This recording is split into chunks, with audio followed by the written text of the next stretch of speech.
And then below that, you have already said that we filled in those blanks, and it says that,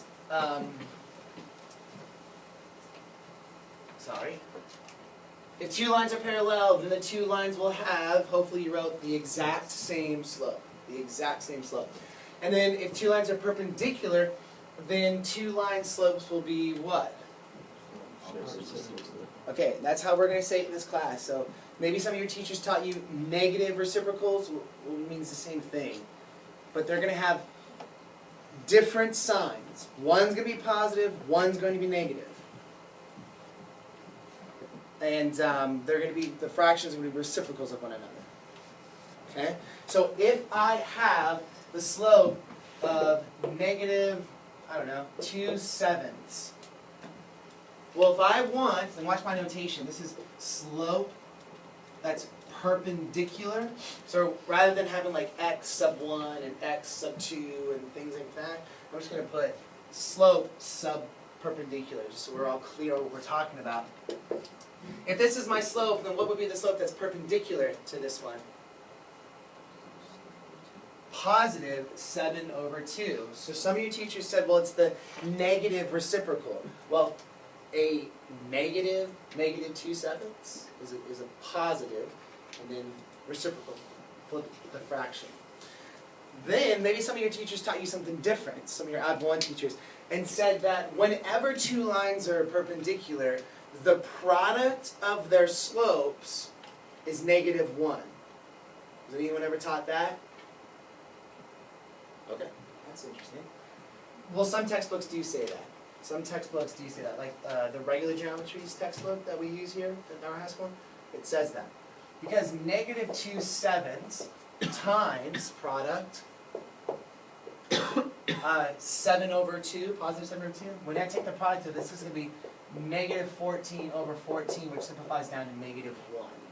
So you may hear that from maybe your next teacher when you guys go up to pre-AP Algebra 2. You may hear that as well. What I'm going to use in this class is opposite reciprocals.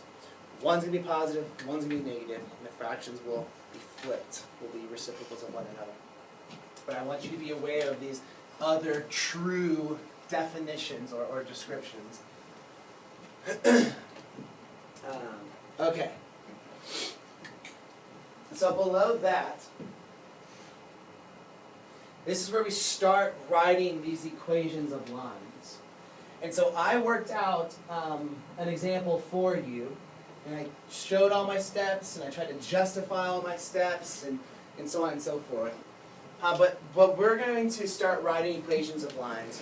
And we want our end product to be in the slope-intercept form. That's our end product we need to have it at. And like I said earlier in class, you need to know at least two things about this line that you're trying to write the equation of. You need to know a point that this line goes through. You must have a point the line goes through. Or maybe you can say you need to know a point that this line contains. Same thing. And the second thing you need to know is slope. You need to know something about the slope. Whether you have, that maybe they give you the exact value, when they say, hey, your slope is 1/7. Or maybe they give like a description and they say, hey, you need a slope that is perpendicular to this line. When you still need to figure out the slope. In this case, they give us 2 points that this line crosses through. And the directions read, write the equation of the line that passes through the 2 given points. So if this is it, do I have at least 1 point that the line goes through? Yeah. So check on number 1. Now number 2. Can I find the slope of this line? Oh, man. Just marked on myself. Anyways, it's my favorite jeans. Anyways, that's why I should have dressed up today. I knew I should have dressed up. I was lazy. I was like, it's Friday, it's raining. I'm just going to be casual today. That's what I get. That's not my favorite jeans. Anyway, so can we find the slope? Yes, we can find the slope by using the slope formula. Remember, in my class, you'll never have to memorize a single formula. Okay? This isn't a memorization class. I want you to understand where these formulas are coming from and how to use them appropriately. So you'll always be given the formula chart. But the formula is y2 minus y1, that's the change in y, over x2 minus x1. That's the change in x. Some textbooks have like a delta y, delta x, that triangle symbol, that means change. So if we have our x1 and y1 and our x2 and y2, then just plug your values in. And I've tried to plead with you and beg with you that since the beginning of class, not just this one, but the whole semester, label your points. This is your first point, so this is your x1 and y1, and this is your x2 and y2, because that was the second point listed. And so we just got to plug these values in, and when we do that, what's the slope of this line? Not everyone at once, please. Okay. I thought some of you had already done this, my bad. So we have the change in y is negative 10, change in x is positive 5, so when I simplify this, this is negative 2. We know that it's just negative 2, but I'm going to keep it as negative 2 over 1, because I feel as though whenever we get into like perpendicular lines and we have to quickly identify what slope would be perpendicular to this, it's easier for me to see that the reciprocal of this would be 1/2. So I keep my slopes, I keep them looking like a fraction. There's a clear denominator and a clear numerator. I want to see those values. Just so if I have to get the reciprocal, it's easy. So I've got my slope, and I've got these points.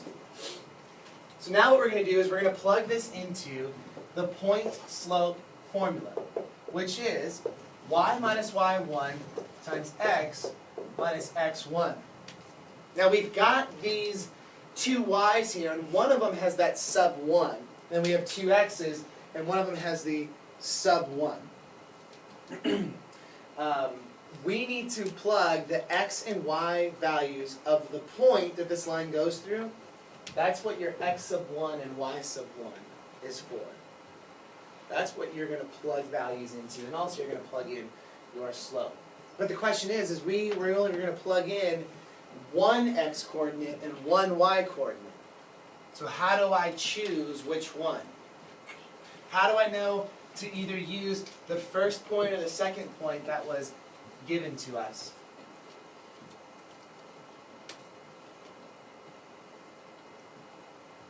What's that?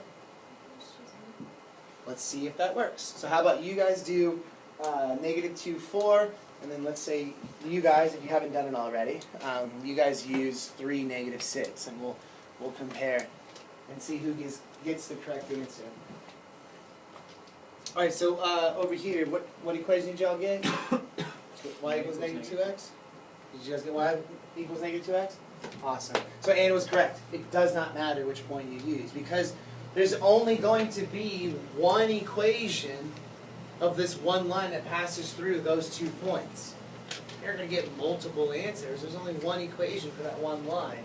So no, it does not matter what point you use. So this is one method of writing the equation of a line if you're given the 2 points that it passes through. You have to first find the slope, then choose one of them to plug it into the point-slope formula. Below that, we're going to do this example, and then we'll take a break for a little bit. This is another scenario that can happen, but it's the same thing. You need to know a point that this line goes through, and you need to know something about the slope. You got to know those two things. There's a part A and a part B, so we're first going to deal with part A. It says that what is the equation of a line, part A, that's parallel to y equals negative 5x plus 11 and passes through point A at 10:15. So we're going to solve this one first. So we need to know something about a point that the line goes through. What point is this line going to go through? 1015. We need to know something about the slope. Well, they give us a description of this slope. They don't give us coordinate points that we can plug into the formula and find out, and they also don't just straight up give it to us and say, hey, the slope of this line is equal to 2 or whatever. We have to do a little bit of thinking for it. So, what is the slope of the given line? -5. This is in slope-intercept form. So the slope of this line is -5. Well, we need the slope that would be parallel to this line. So, watch my notation. What would be the slope that would be parallel to the slope of -5? Same exact thing. Okay? So now you've got a point, you got the slope, so plug it into point, slope, formula. So go ahead and do that and figure out this equation. If you've already done the parallel, then do the perpendicular.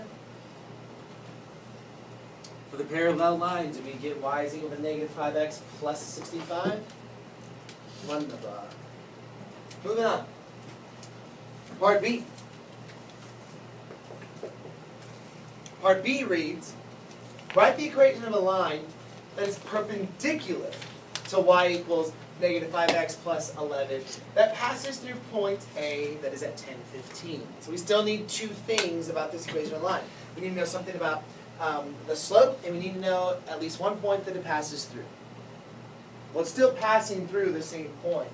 But this line's also going to pass through 1015. However, the slope's going to be different. The slope of this line, the given line, we've already determined that it's -5. That's the slope of the given line. But we need the slope that would be perpendicular to the given line. So what would the slope be in this case? Positive 1/5. Positive 1/5.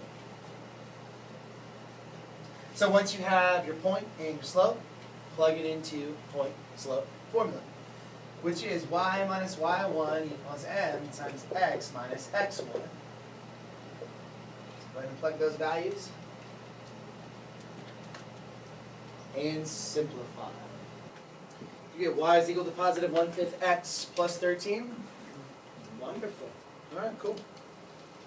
All right, let's take a little break.